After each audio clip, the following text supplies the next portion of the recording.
all right. I Right. know that there was, that C word has popped up, but Yes. I'm so glad that we were finally able to get Judy here. And Judy is the author of 4 full-length collections and 2 chapbooks of poetry. She's lecturer emerita at a creating writing department at the University of California, Riverside, and an associate editor of the online poetry journal Poemelian, and somebody that we really, really like. Ladies and gentlemen, please welcome for us, Judy Kronenfeld. Judy, take it away. I'm delighted to be here, truly delighted, and sorry that I missed that one time, and glad that the outcome was as good as it appears to be. So Yes. fingers crossed for the future. Yes, ma'am. I decided I would read one poem from each of my previous 3 books, and then read several from Groaning and Singing, which is coming out from Future Cycle Press in February 2022. So they will be of rather different types on occasion. They're all free verse, but I think a lot about sound when I write. And I think all of these poems that I've chosen tonight, or virtually all of them, have something to do with memory, which is one of my invocations to poetry. And also, in many cases, has something to do with cities. I'm a native New Yorker, and though I don't want to go back, I am completely and totally moved by cities, especially their humbler sections. So you can follow and see if I'm true in my description of my themes. This first poem is from my book, Light Lowering Diminished Sevenths, and the title is an allusion to Keats. Heard melodies are sweet, but those unheard are sweeter. Heard melodies. In front of the quick stop, I sit in my car, transfixed. On the radio, Mozart's Little Sonata in C, scarred long ago with exasperated, corrected notes. G, G. Piano loudly underscored by Miss Levitt, the first who didn't come to us for gossip, coffee, and cake. That fall and winter Mondays after school, I rode the L alone to the North Bronx and her deep porched frame house, shadowed by tenements.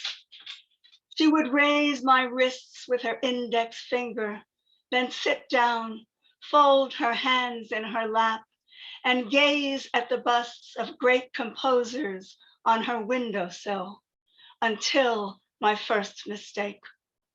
And now sforzando, this time stunning thunder.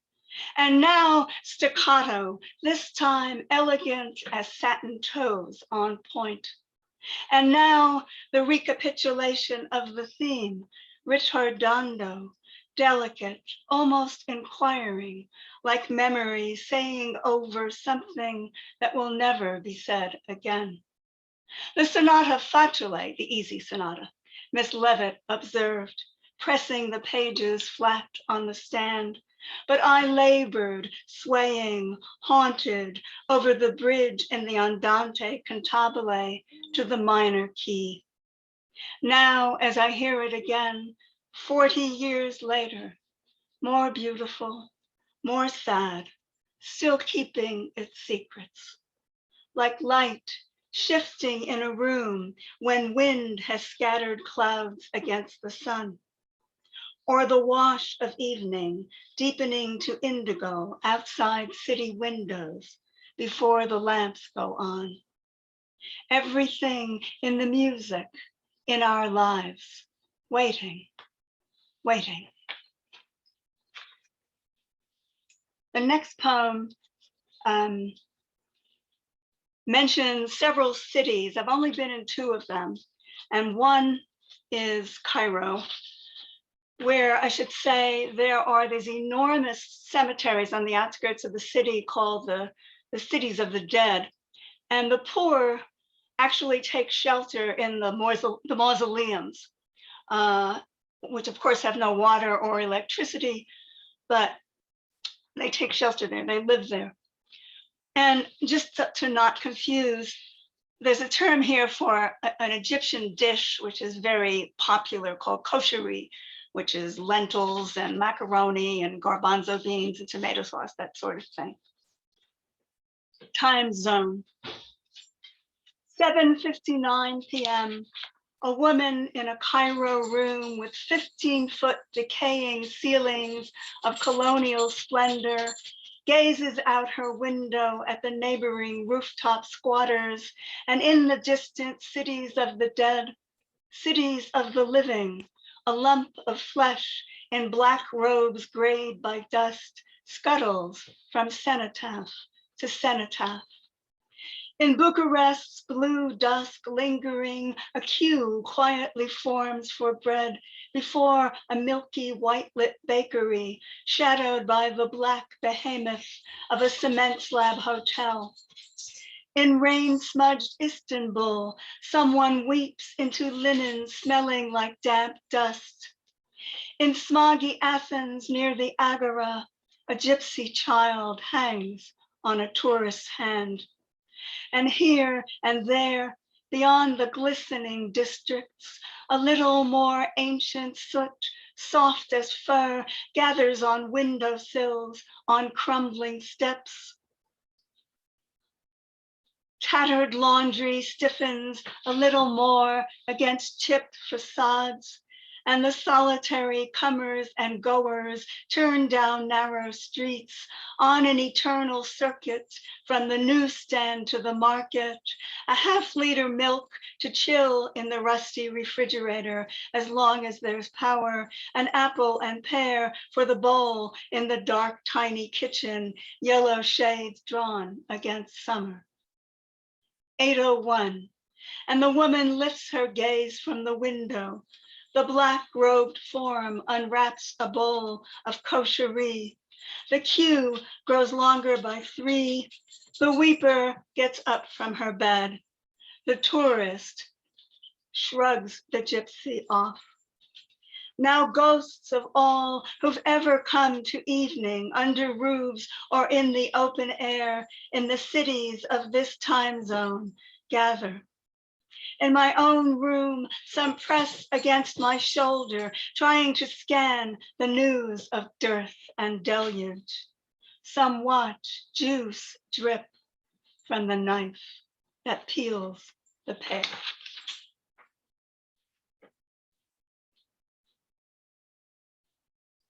My dogs have been running in and out during that poem, so I may have to stop for a moment at some point and exile them. The title of this poem segues immediately into the first line, and this is from Bird Flying Through the Banquet, my 2017 collection from Future Cycle. The previous poem was actually from Shimmer with WordTech Press. My long left birth city gleams in a movie. Its lights gems on the plush display cloth of night, its bridges bracelets. Yet the shabbiness of a glimpsed street corner is what gets through, and mine reaches out from memory to me, a speaker of its native language, with this begrimed cornice, this lintel, this rain and sun mottled awning over the drugstore window, this black ash on the sill. As if, were I to rush there, I could hold in my hands their distilled atmosphere, the way someone holds in the cup of her ear a taped voice achingly familiar. As if every place we've ever called home does not flow away from us on an unlooped conveyor, like the waters of an infinity pool vanishing over the zero edge. as if I wanted to reach down on my chest for the key there, 6 decades past, to unlock the square skates, tighten them against my sneakers, lean in and rumble over the cracked sidewalks, flashing mica from the drugstore to the park, and glide on its paths and stop at another corner, newsstand, candy store, barber shop, utterly, beautifully unremarkable.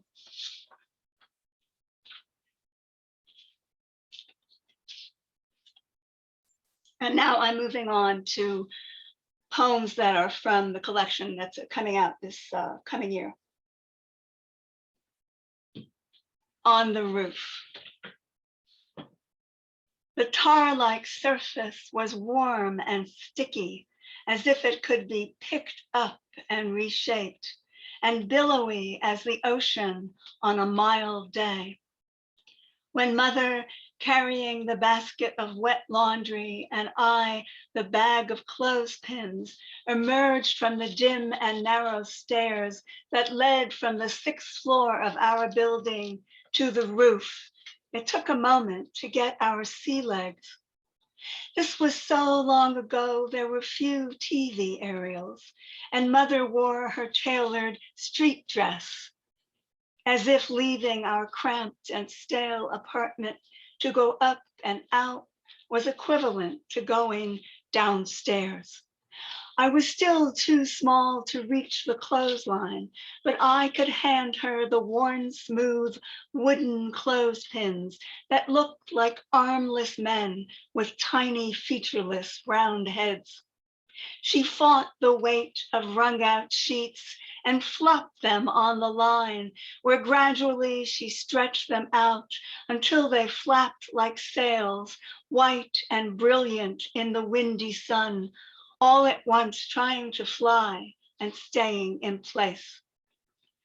From that roof, all city dwellers' unseen presences en masse felt palpable to the far horizon. The sky, washed and rinsed with light, hung with thin drifts of stratus, was enormous as the prairies. I think of other roofs I've seen since then, the terrace roofs filled with tanners' dye pits, indigo, poppy, saffron in Marrakesh, roof patios in Damascus, on whose parapets mint and oregano grew in small pots. Even the roofs of Cairo high-rises, where squatters sheltered in fragile lean-tos shaded by fronds. And how all of us citizens could breathe a little better in the higher, freer air, and perhaps more than the magnates of my native city, surveying their infinity pools and glamorous views through penthouse windows, could feel the kinship of existing under the immense and common sky.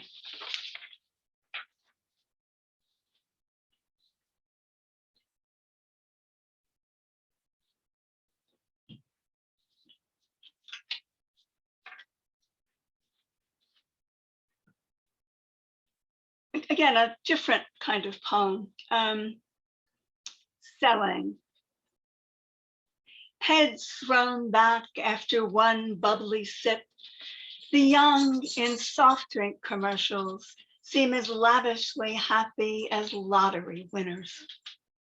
They look the way we imagine ourselves on the stages of our dreams, glamorous, anointed, spotlit, our luck about to spill into graciousness. And even in ads for walk-in bathtubs, incontinence pull-ups, stair chairs, dementia care, the actors don't merely grin and bear it, but almost chortle, like Cheshire cats who just swallowed these amazing canaries, though the old they represent are more like expiring birds. But the worst soft pitch, these personal Christmas pictures I'm looking at again, taken years ago in the dementia wing of my father's retirement home. In another life, his face would say, "This is ridiculous," even if he played along, sat in the appointed armchair by the tree, and hugged the enormous white teddy bear prop as instructed. But he is in this current life and guilelessly presses his warm cheek against the bear's fuzzy one and stabilizes the bear's plump feet with his free hand as if they were a child's.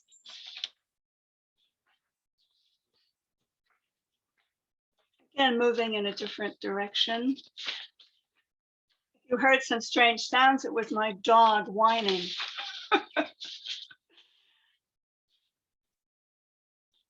This poem has two Yiddish words. To kvetch is to complain, to kibitz is to joke around. Musical surprise. All through the klezmer concert at the synagogue, all through the wailing, laughing, talk-back violin, the clarinet cavorting and kazatskying, and climbing up to cry from the rooftops, the cymbals shushing and tisking, the sax keening and weeping its ecstasy of prayer. My dead father and mother sit down beside me, and my unmet father's sister who never fled Germany, and my mother's parents who died before I was born, and their parents before that, all of them silently kvetching, kibitzing, groaning, singing all the way back.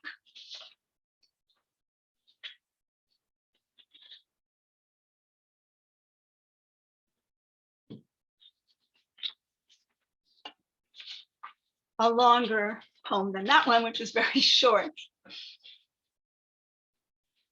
I need to make eye contact with Austin and get him not to whine.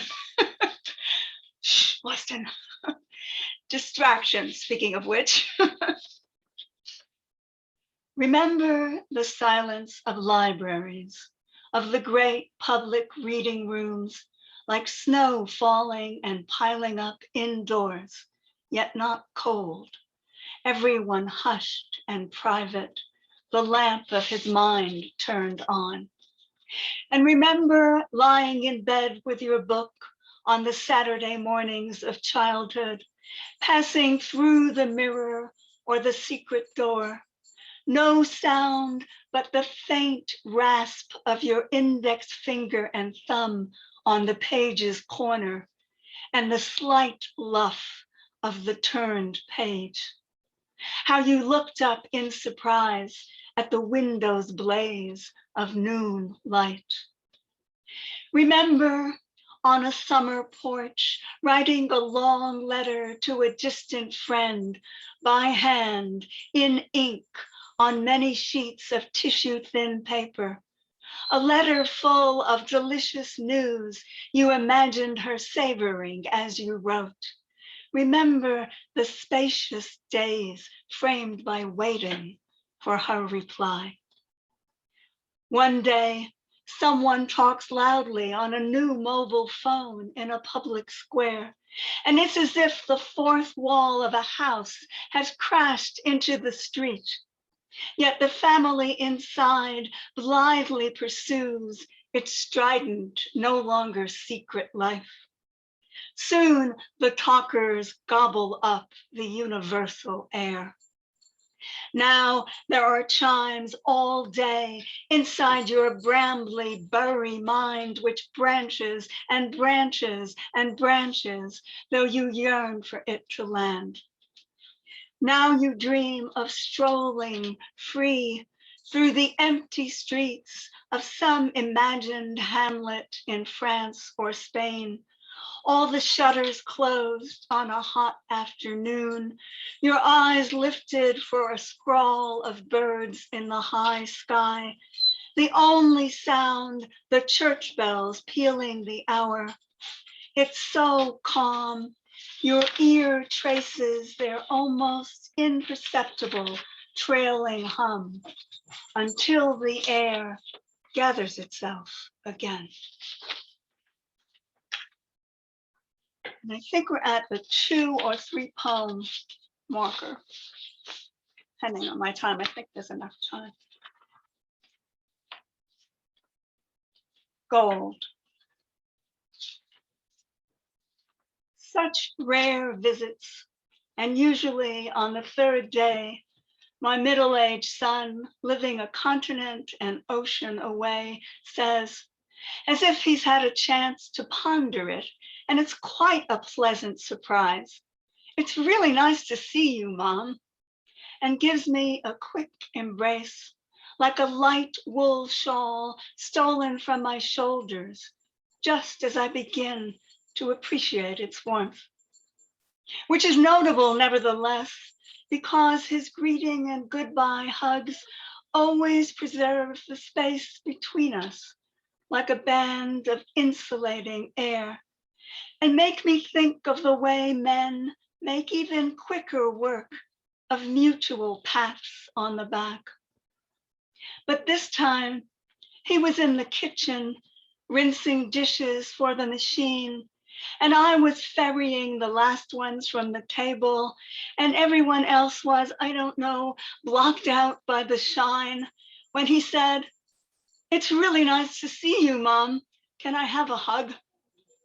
Praise memories pushed down storage unerased, praise swift retrieval. And of course, I said, depositing my dishes on the counter with tempered alacrity. It feels good to hug you, Mom, he said, during the long seconds beaten out like gold to blazing brilliance. And to hug you too, thickly, I murmured.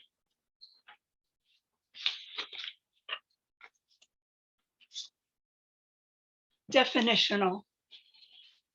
Irresistible belly dance music on, we girls all alone during my quick visit from the opposite coast, shoulders wiggling, hips twitching, spring into crazy moves in my daughter's tiny living room in our jeans and tees. She with the munged cartilage excised from her right knee leading, I with my tender knees, one replaced, one not, and my 6-year-old granddaughter of the shy sidelong smile, the only one of us whole, all go for it. Undulate and kick, furl and unfurl hands, whirl and dip and drop, laughing into chairs, trying to catch our breaths. I have fed on the good, reliable bread of contentment, but this was dripping fistfuls of sequin confetti flung into the air and hanging for a moment, crackling like fireworks. This sudden, utterly impractical, small sweet of joy. And the last one. Late. I am musing as we lie in our bed before sleep. You engrossed in your book, me wandering from mine. After our day spent tending the house plants, repotting the bromeliad and the orchid, staking the leggy ficus. I am asking myself what happens when the days we lay looking up into the canopy of breeze-blown intertwined leaves, in the bee buzz, in the translucent green shade, shaking and flowing, lifted and thrown, are decades gone?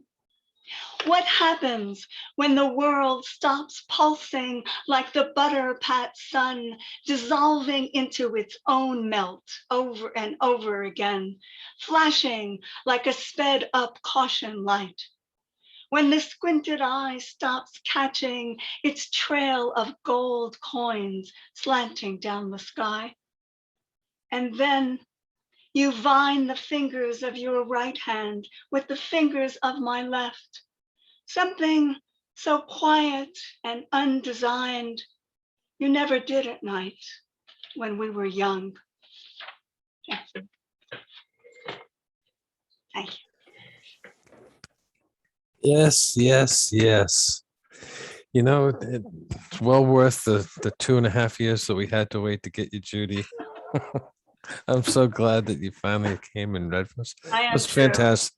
Fantastic. The chat room is replete with a bunch of things that I think you'll want to take a look at. Judy's information, including your contact information, is there in the chat room too. I draw your attention to that. And again, the word in the chat room is that this was a good reading. I happen to agree with the chat reading, and I can tell by the smiles on people's faces that they had a good time. Hope so. Well, it was just wonderful. Just Thank you, Diane. feels like a golden bubble. Thank you, Judy. Thank What you, a Diane. I'm treat so glad to read meet this. you and to hear you. Likewise, to be continued. I hope so. Yes. Good. Good. You know, I